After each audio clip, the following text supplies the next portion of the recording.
বন্ধুসকল, আজি আমি লৈ আহিছোঁ চিম্প্লিফিকেশ্যনৰ পাৰ্ট 3। 2 পৰা 5 ছেকেণ্ডৰ ভিতৰত এনেকুৱা ধৰণৰ অংকৰ আপোনালোকে সমাধান কৰিব পাৰিব। যদি চেনেলটো ছাবস্ক্ৰাইব কৰা নাই ছাবস্ক্ৰাইব কৰিব, লগতে বেল আইকনটো প্ৰেছ কৰিব। যদি ভিডিঅ'টো চাই ভাল লাগে তেনেহ'লে লাইক আৰু শ্বেয়াৰ নিশ্চয়কৈ কৰিব।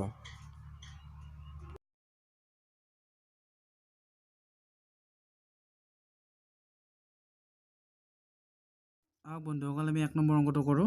ইয়াতে কি দি আছে? √8 ডট একেবাৰে ইনফিনিটি অনন্তলৈ আছে। তাৰমানে √8 বঢ়াই যাই থাকিব পাৰি, বঢ়াই গৈ থাকিলেও শেষ নহয়। তো এনেকুৱা ধৰণৰ অংকৰ এনচাৰটো হ'ব, যিটো মান দিয়া থাকে সেইটোৱে এনচাৰ হ'ব। এনচাৰ হ'ব যিহেতু 8 দি আছে, এনচাৰ হ'ব 8। 2 নম্বৰ অংকটো লৈছোঁ। 2 নম্বৰটো অংকটো দি আছে √30 ডট ইনফিনিটি, মানে কি অনন্তলৈ বঢ়াই গৈ থাকিলেও √30টো শেষ নহ'ব। তো এনেকুৱা ধৰণৰ এনচাৰত আগৰটোৰ নিচিনাকৈ এনচাৰ কি হ'ব? যিটো মান দিয়া থাকে সেইটো এনচাৰ হ'ব। মান কিমান দি আছে? 30 হ'ব ইয়াৰ এনচাৰ। 3 নম্বৰ অংকটো আহিছোঁ। 3 নম্বৰ অংকটো দি আছে √8 কিন্তু এইবাৰ অনন্ত কাললৈ নাই, তিনিটাতে শেষ হৈ গৈছে। তো এনেকুৱা ধৰণৰ এনচাৰ কি হ'ব? যিহেতু তিনিটা মান একেই দি আছে, তো 8 এটা ল'ম, একেই দি আছে 8 ল'ম।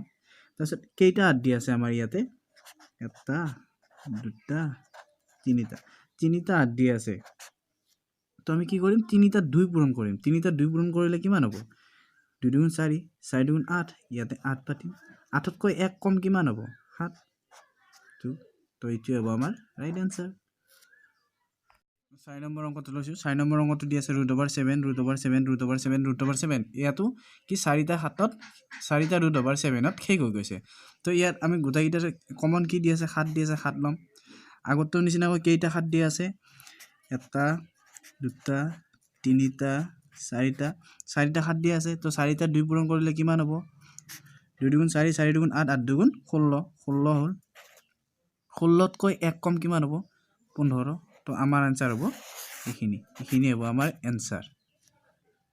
আমি 5 নম্বৰ অংকটোলৈ আহিছোঁ। 5 নম্বৰ অংকটো দি আছে √6 +√6 ডট ইনফিনিটি। যদি এনেকুৱাকৈ অংকবিলাক দিয়ে থাকে তেনেহ'লে আমি কি কৰিম? চাব ভালদৰে। এই সংখ্যাটো ভাঙি ল'ম। এনেকুৱাকৈ ভাঙিম যাৰ পাৰ্থক্য কিমান হ'ব? 1 হ'ব। 6ক কেনেকুৱাকৈ ভাঙিম চাব। 6 দিয়া আছে, 6ক আমি ভাঙি ল'ম। 6ক 3 বাৰ যায়, 2 3 গুণ 6।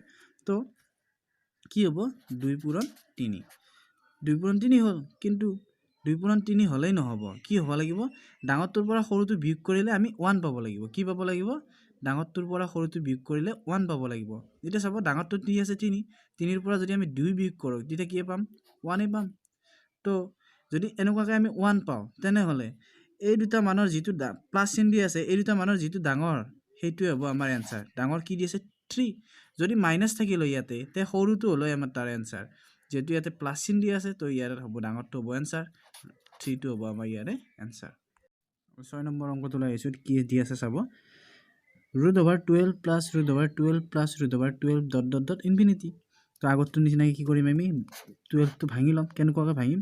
যাৰ পাৰ্থক্য 1 হ'ব। কেনেকুৱাকৈ? 3 × 4, 4ৰ পৰা 3 গ'লে 1, মানে কি পাৰ্থক্য 1 হ'ল।